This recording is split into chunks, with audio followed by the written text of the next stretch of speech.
Welcome to BSNS Bytes. I'm your host, Hao Tianhua. This show features quick 5-minute business concepts that people like you can benefit from. You can tune into this show every Saturday Melbourne time, and this is episode 2. Today, I'm going to be breaking down the concept of framing. What is that? Where is it used? And how is it useful? I have a friend who works as an immunization nurse at the vaccination department.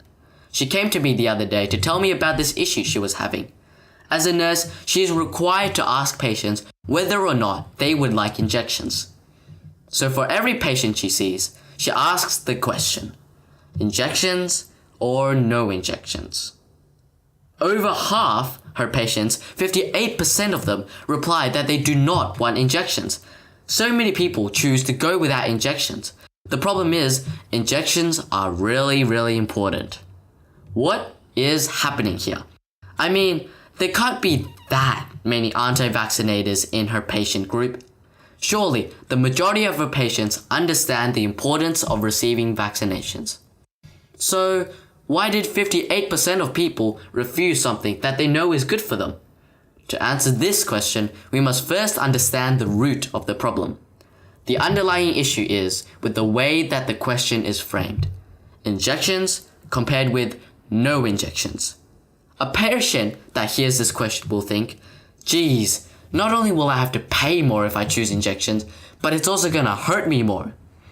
A question framed this way triggers the loss aversion effect. When the loss aversion effect is activated, the patient instinctively compares the two options, injections versus no injections, and then decides that receiving injections is too much of a loss, and therefore most people choose no injections. So, what's an actual definition for the loss aversion effect? The loss aversion effect can be thought of as an inner scale that we use for comparing decisions. The effect ensures that the joy associated with acquiring something cannot remit the pain that is associated with losing something of equal value. In simple terms, it's better to not lose $5 than to gain $5. Don't believe me? Let me show you a different example. A Christian goes up to a priest and asks, "Father, when I am praying, am I allowed to smoke?" The priest replies, "Of course not. You must remain extremely devout when you're praying, no smoking." The Christian thinks about the answer for a while, and then returns again to ask the priest. This time, the Christian says, "Father, when I am smoking, am I also allowed to pray?" The father replies, "Of course you can, son. You can pray at any time you want." I really like the example. The same request, but framed differently, has a dramatically different answer. Why does this happen? Because, although the question is essentially asking for the same thing, the different framing of the question ensures that the implied meaning is different. Other words, praying is a good thing. Smoking is a bad thing. Praying, but also smoking, is essentially a good thing that is tarnished by a bad thing. Why would we let you do that? On the other hand, smoking, but also praying, is a bad thing made redeemable by a good thing. You want to do good things? Great, of course we'll let you. Praying and smoking is a loss, while smoking and praying is a gain. Under the influence of loss aversion, the priest only accepts the gain and not a loss, and this Christian cleverly twisted the framing of his question to switch the priest's answer from a no to a yes by applying to his loss aversion. The loss aversion effects makes people hate losing, while making them love receiving. You know those people who seem to be so smooth with their words? Well, you can be sure that they are taking advantage of the loss aversion effect. And guess what? You can too. With this knowledge in mind, we can deliberately reframe requests to appeal to loss aversion and cause others to make drastically different decisions. For example, what should my nurse friend do? Well, she can reframe her request while taking great care to keep the loss aversion effect in mind. Here's an example. The first checkbox in the revised edition could be, "I want injections, comma, because they will reduce my risk for disease, while saving me money in the long run?